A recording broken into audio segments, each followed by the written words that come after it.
Hello guys, welcome back to our channel How To Tutorials. In this video, I'm going to show how you can log into your Qatar Airways Privilege Club account. So firstly, you'll have to open a web browser on your device and on the top search bar type www.qatarairways.com.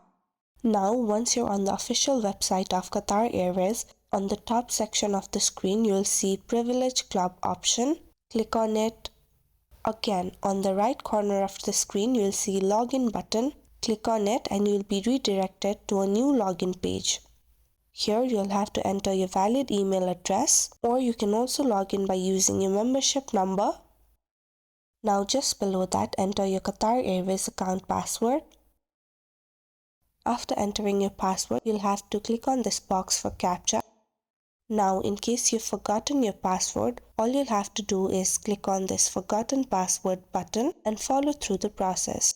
After entering all your credentials, all you'll have to do is click on the Login button and you'll have successfully logged in to your Qatar Airways Privilege Club account. So, if you found the video to be helpful, don't forget to like, share and subscribe to our channel.